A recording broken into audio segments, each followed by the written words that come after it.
Hi everyone, this is Jim. Welcome to round 5 coverage of the U.S. Chess Championship and U.S. Women's Championship taking place in St. Louis, Missouri. For this round, I selected the game between Wesley So with the white pieces and Varuzhan Akobian with the black pieces. So Wesley starts off with e4, and Akobian replies e6, going for the French defense, which is an opening that he's very familiar with. One of his favorite openings. d4, d5, knight c3, and now d takes e4, going for somewhat of a rare line. That the most common moves here are knight to f6, the classical, or bishop to b4, the win hour. But there's nothing wrong with this variation. It's known as the Rubinstein variation, and it's the third choice, and just opens up the center. And now he plays knight d7. Another idea, which knight d7 is a very popular move here, but another idea is also to play bishop to d7 and then to c6, which is known as the Fort Knox variation for being somewhat difficult to crack. Although it's a bit of a slow system, but the position is kind of closed, so black can usually get away with that. But knight d7 is playing for quicker development, knight f3, and we'll see the idea of the knight on d7 is that it supports this knight on f6, so that black can take back with a knight rather than a queen or a pawn. Taking back with the queen in these situations, usually the queen has to move again, so it's some loss of tempo.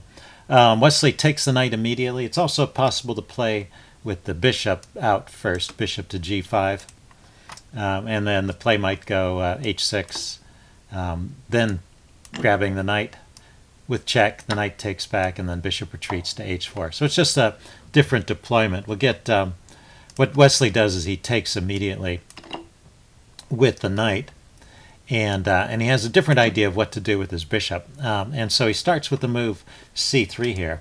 Not the most common move here, but one of the top 3 choices. Other moves here are just developing the bishops, which are pretty natural. But he wants to get a particular setup here. So c3, black plays c5, and now he plays bishop to e3.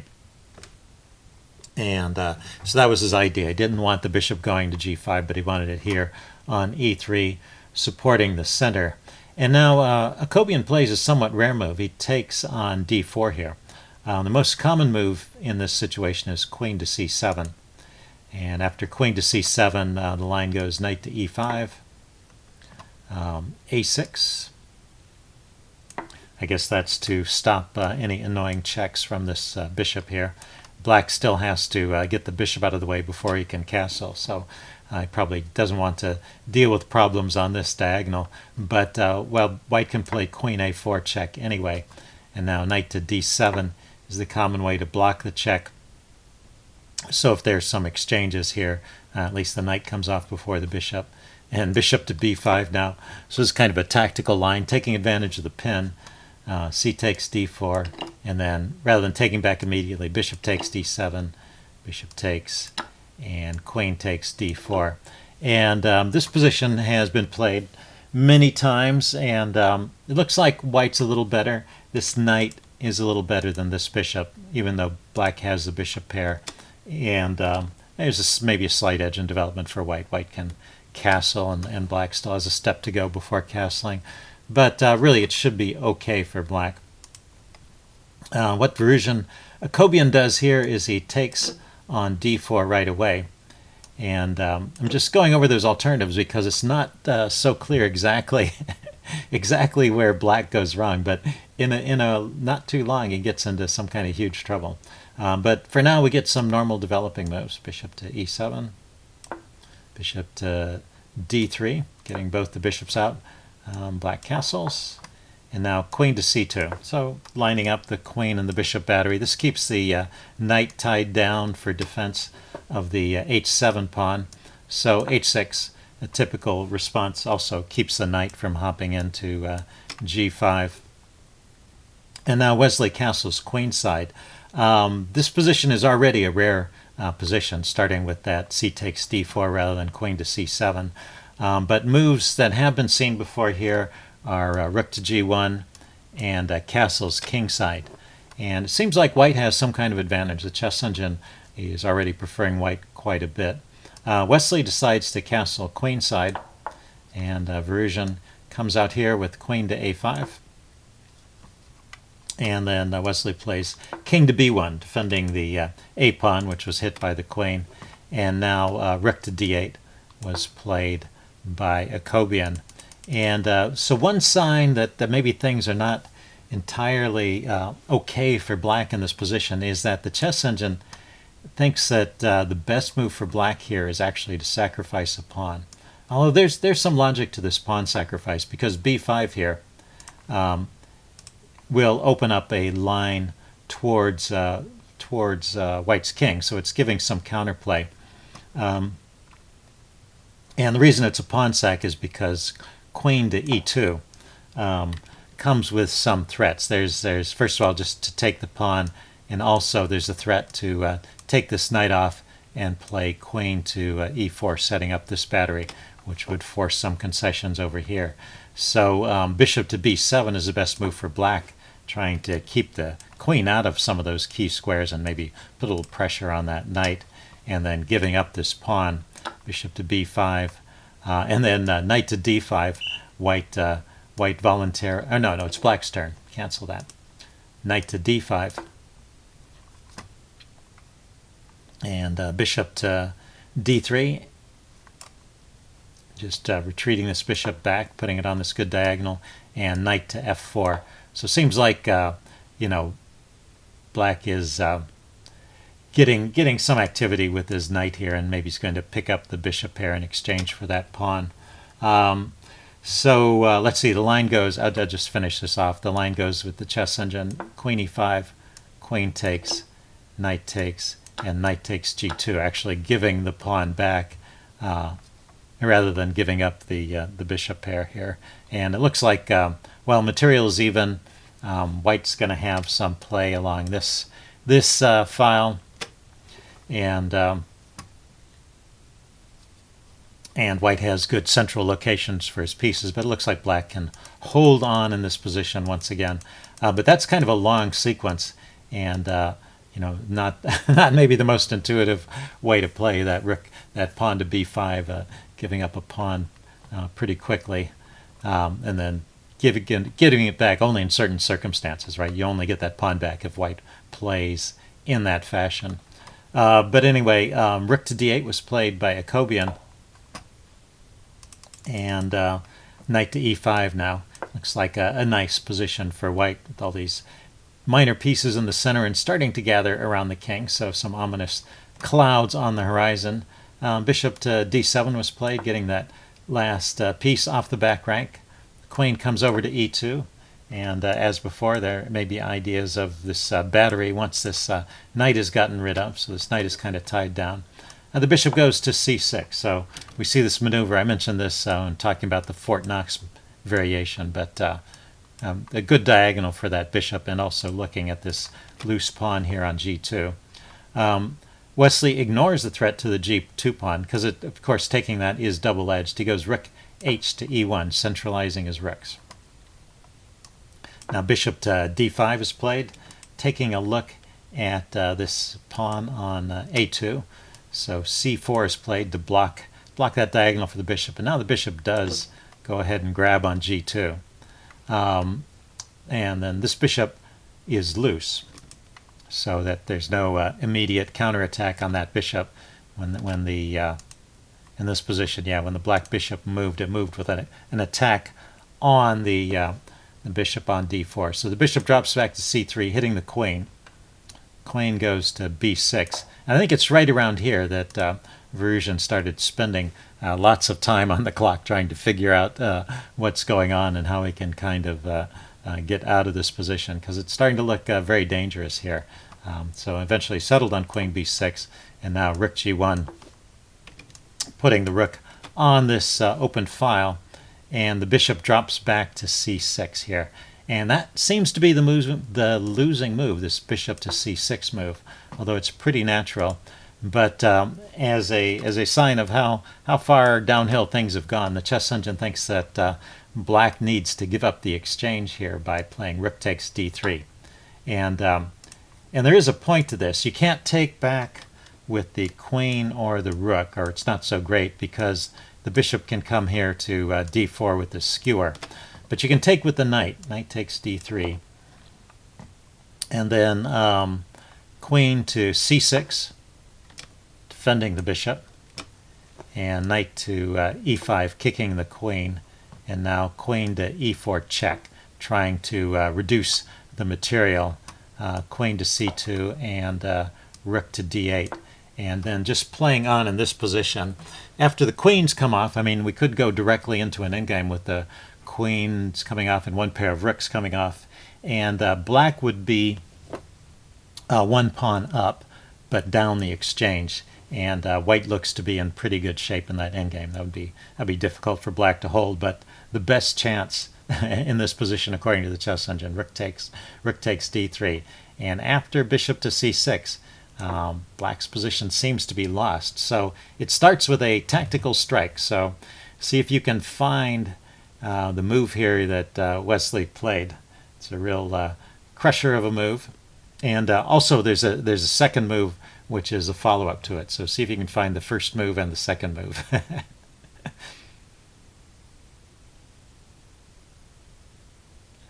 Okay, pause the video if you want some time to think about it. What I'm going to do, I'm going to give away the first move, and I'll pause again to give you a chance to think about the second move after you've seen the first one. So knight takes f7 is the first move, and given that there's a tactic in this position, that's probably the first move you would think of. Grabbing this pawn that's near the king and in a position where only the king can take back. The chess engine is still saying, well, there's still time to play rook takes d3, but Akobian played king takes f7, which is probably the only try to stay in the game. If you start giving up material already and the attack is raging with the missing pawn on f7, that's not going to end well. So now the second move. See if you can guess the follow-up move from white here. Okay, pause the video if you want some time to think about it. I'm going to give the answer away now. Yep, Wesley was not content just to sacrifice a knight. He sacrificed a rook as well. Rook takes g7. King takes.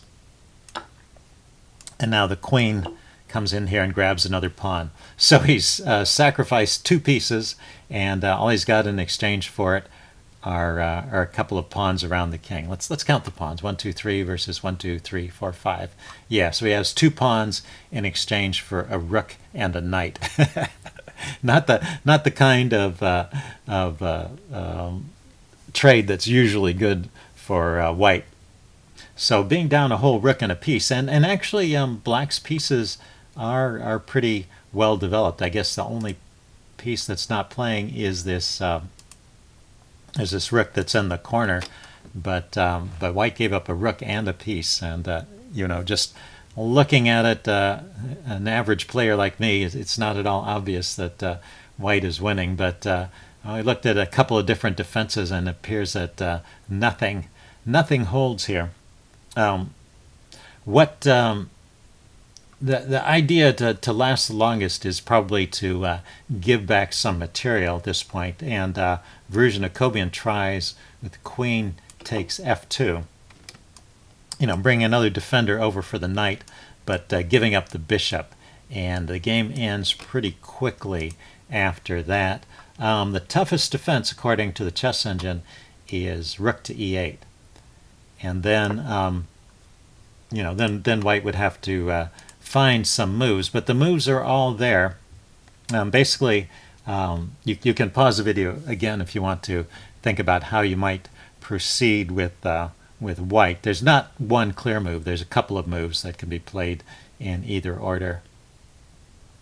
Okay, I'm going to start talking about those moves. The moves are rook to g1. That's probably a pretty natural move to look at, and queen to f5.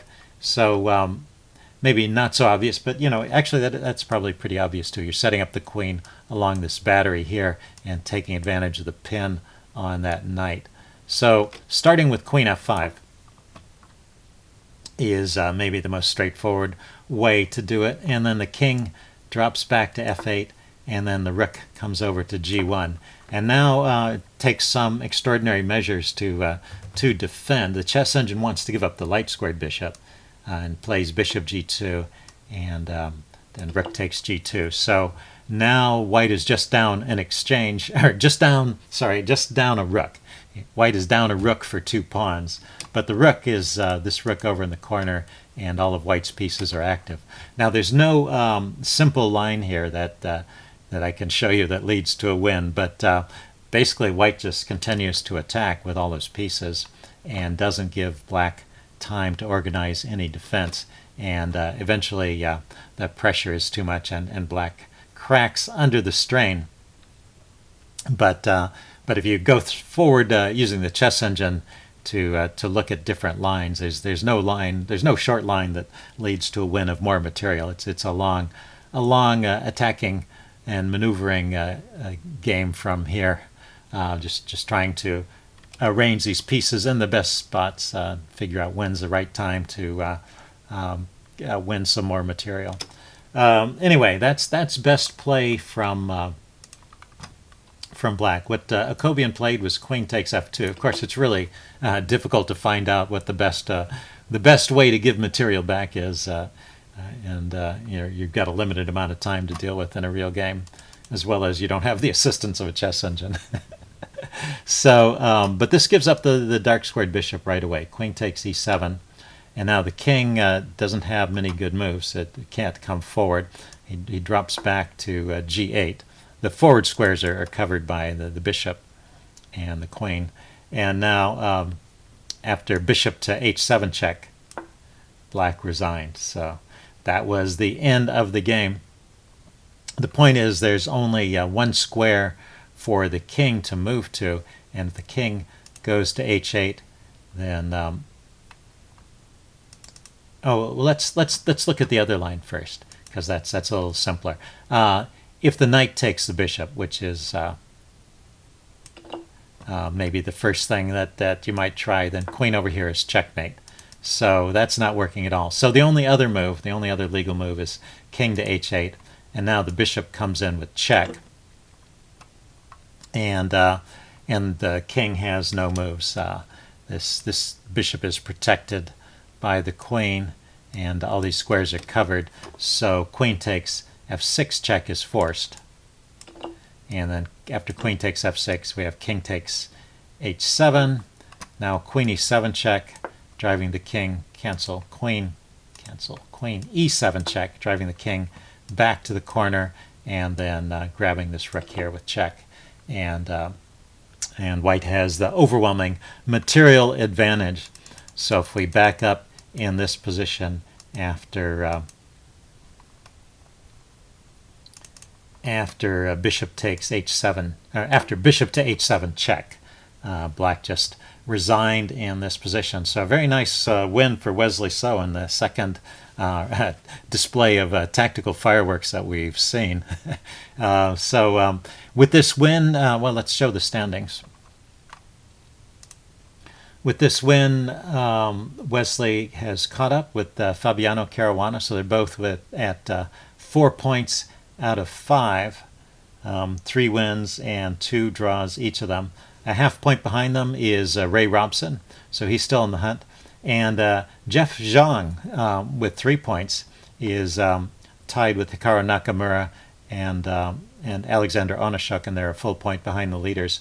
But Jeff Zhang is one of the juniors in the tournament, and he's really having a great tournament, so a real success for that young player. And then the bottom half of the tournament, we have Sam Shanklin, Alexander Shabalov, Alexander Linderman, Gadakomsky, Varuzhan Akobian, and Akshat Chandra. So that's where things stand. And then on the women's side, let's take a look at the cross table here. We had a nice win by Nazi Paikidze against Jennifer Yu. Jennifer Yu was having a pretty good tournament, and she's also a junior player, but that loss to Paikidze knocks her back. So Nazi Paikidze is now in first place. Irina Krush is half point back, And Tatev Abrahamian is a half-point back along with Anna Zutonsk. So Anna and Irina are still in the hunt, the two pre-tournament favorites. And behind them we have Carissa Yip and Agata Baikovtsev and Sabina Foyzer. So we have those three a point and a half back, but still in contention. So I hope you guys are enjoying this. Stay tuned, and I will be back with more coverage. See you then. Bye.